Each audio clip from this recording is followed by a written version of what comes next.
Assalamualaikum warahmatullahi wabarakatuh. Izin memperkenalkan diri, nama Wika Mulyani, NPM 2121010055. Video ini dibuat guna memenuhi tugas pada mata kuliah Hukum Acara Peradilan Tata Usaha Negara dan Mahkamah Konstitusi dengan dosen pengampu Bapak Muhammad Denny Faris Amrullah. Adapun materi yang akan disampaikan mengenai bab 1 dasar-dasar peradilan tata usaha negara dan bab 2 mengenai sengketa tata usaha negara. Dasar hukum pembentukan peradilan tata usaha negara. Untuk memeriksa, mengadili, dan menyelesaikan sengketa antara pemerintah, yaitu badan atau pejabat tata usaha negara, dengan orang atau badan hukum perdata, yakni individu warga negara, maka diperlukan lembaga peradilan yang bertugas dan berwenang mengadili sengketa tersebut. Lembaga peradilan tersebut yakni Peradilan Tata Usaha Negara. F.J. Stahl menjelaskan bahwa suatu negara hukum formal harus memiliki 4 unsur, yakni pertama, adanya perlindungan terhadap hak asasi manusia, yang kedua, adanya pemisahan atau pembagian kekuasaan kehakiman, yang ketiga, setiap tindakan pemerintah harus berdasarkan pada peraturan perundang-undangan yang berlaku, dan yang keempat, adanya peradilan tata usaha negara.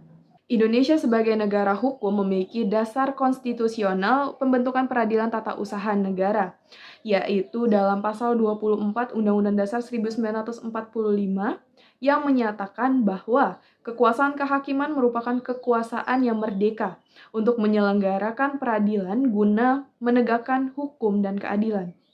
Kekuasaan kehakiman dilakukan oleh sebuah mahkamah agung dan badan peradilan yang ada di bawahnya dalam lingkungan peradilan umum, lingkungan peradilan agama, lingkungan peradilan militer, lingkungan peradilan tata usaha negara, dan oleh sebuah mahkamah konstitusi. Sebagai peraturan pelaksana dari undang-undang tersebut, maka diundangkanlah Undang-Undang Republik Indonesia Nomor 4 Tahun 2004 tentang Kekuasaan Kehakiman.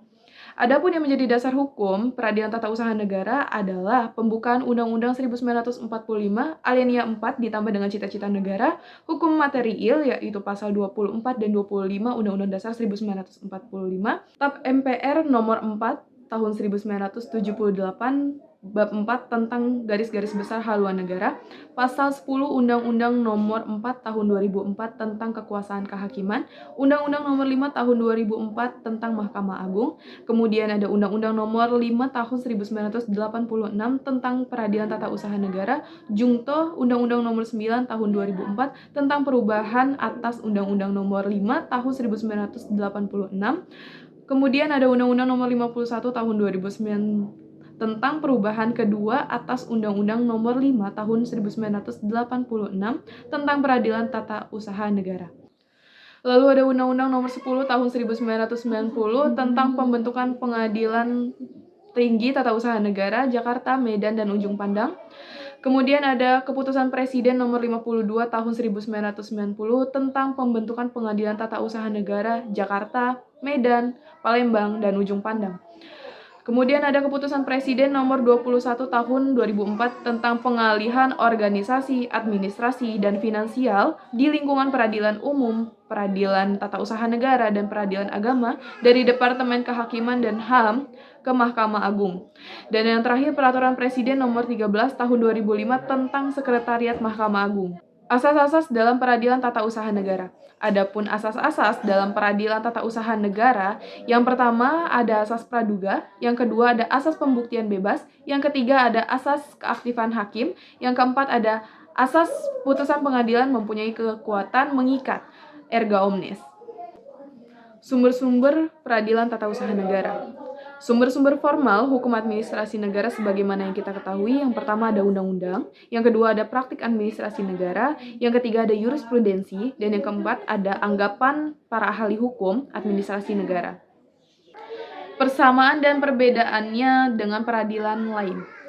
Jadi hukum acara peradilan tata usaha negara ini mempunyai persamaan dan perbedaan dengan hukum acara perdata yang lain. Yang pertama, peranan hakim yang aktif karena ia dibebani tugas untuk mencari kebenaran material. Yang kedua, adanya ketidakseimbangan antara kedudukan penggugat dan tergugat. Yang ketiga, ada sistem pembuktian yang mengarah kepada pembuktian bebas. Yang keempat, gugatan di pengadilan tidak mutlak bersifat menunda pelaksanaan keputusan tata usaha negara yang digugat. Yang kelima, putusan hakim tidak boleh melebihi tuntutan penggugat. Yang keenam, putusan hakim tidak hanya berlaku bagi para pihak-pihak yang bersengketa, tetapi juga berlaku bagi para pihak yang terkait. Yang ketujuh, para pihak yang terlibat dalam sengketa harus didengar penjelasannya terlebih dahulu sebelum hakim membuat putusan.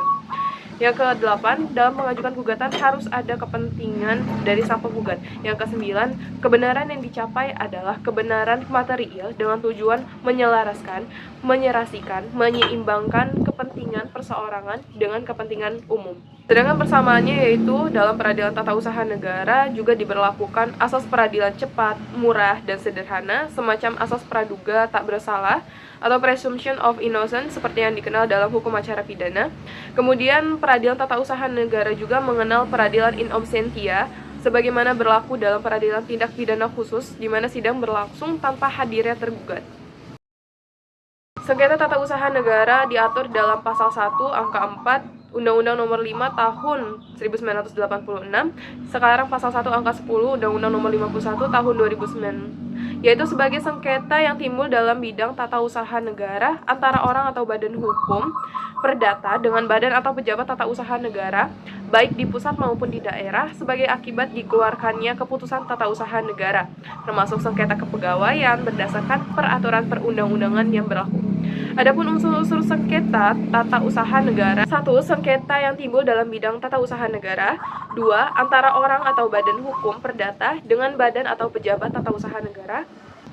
3. Akibat dikeluarkannya keputusan tata usaha negara, termasuk sengketa kepegawaian berdasarkan peraturan perundang-undangan yang berlaku.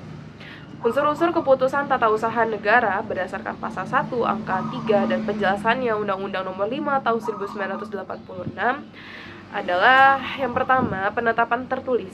Istilah penetapan tertulis terutama menunjuk kepada isi dan bukan kepada bentuk keputusan yang dikeluarkan oleh badan atau pejabat tata usaha negara. Sebuah memo atau nota dapat memenuhi syarat tertulis tersebut dan akan merapalkan suatu keputusan tata usaha negara menurut undang-undang apabila sudah jelas badan atau pejabat tata usaha negara mana yang mengeluarkannya, maksud serta mengenai hal apa isi tulisan itu, dan kepada siapa tulisan itu ditunjuk dan apa yang ditetapkan di dalamnya. Kemudian yang kedua, dikeluarkan oleh badan atau pejabat tata usaha negara. Yang ketiga, berisi tindakan hukum tata usaha negara. Yang keempat, bersifat konkret, individual, dan final. Bersifat konkret artinya objek yang diputuskan dalam KTUN itu tidak abstrak tetapi berwujud.